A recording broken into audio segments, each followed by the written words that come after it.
Shalom. Hari ini kita akan renungkan kitab Yeremia pasal 2, teksnya ayat 13-25. Dan sudah dibagi dua paragraf. Paragraf yang pertama ayat 13, umat Israel berbuat jahat dengan meninggalkan Tuhan. Paragraf yang kedua ayat 14-25, mereka menjadi lampasan. Kejahatannya akan menghajar mereka dan kemurtadannya akan menyiksa mereka.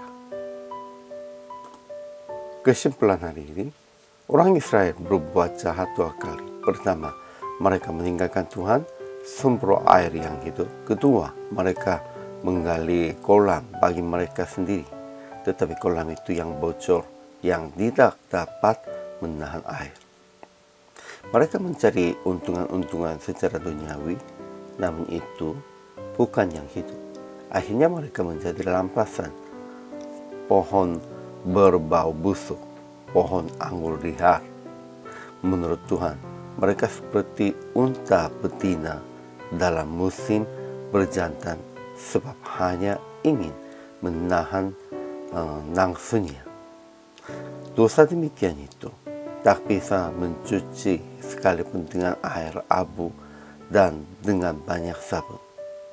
Namun orang Israel tetap berkata, aku cinta kepada orang-orang asing, jadi aku mau mengikuti mereka. Mereka sudah meninggalkan Tuhan dan mereka sudah mengikutinya jalan dunia. Ajaran tentang Allahnya. Pertama, Tuhan menuntun umat Israel di jalan, tetapi mereka meninggalkan Tuhan. Kedua, Tuhan berfirman kepada umat Israel, kejahatanmu akan menghajar engkau dan kemurtadanmu akan menyiksa engkau. Ketahuilah dan lihatlah betapa jahat dan pedihnya engkau meninggalkan Tuhan. Tuhan telah berfirman demikian itu. Ketiga, Ia telah membuat Israel tumbuh sebagai pokok anggur pilihan, sebagai benih yang sungguh murni. Namun mereka berubah menjadi pohon berbau busuk, pohon anggur liar. Ajaran tentang manusianya. Pertama, umat Israel berbuat jahat dua kali. Mereka meninggalkan Tuhan, sumber air yang hidup, untuk menggali kolam bagi mereka sendiri, yakni kolam yang bocor. Jadi mereka menjadi lampasan. Kedua, umat Israel pergi ke Mesir dan pergi ke Asyur sebab hendak minum air.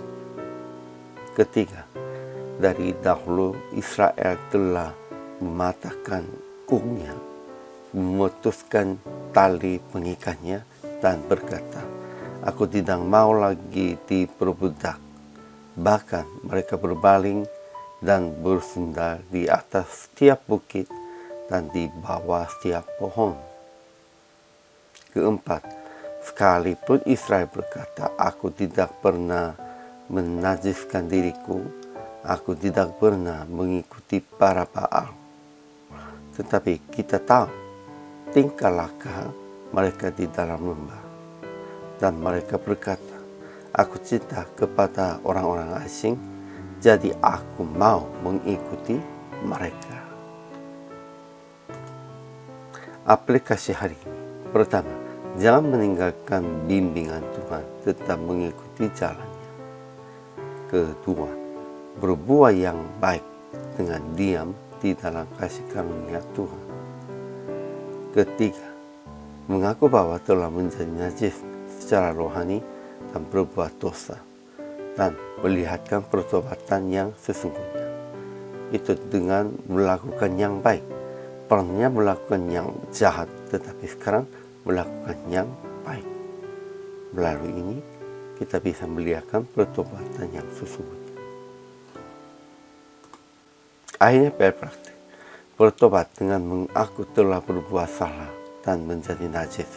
Harus mengakunya yang berbuat salah dan sudah jadi najis. Kemudian, dan meninggalkan segala hawa nafsu dan keinginan secara jasmani. Kita harus meninggalkan sekarangnya ini dan hidupnya hanya di dalam anugerah Tuhan saja. Hari ini juga selama melayani, Tuhan Yesus memberkati.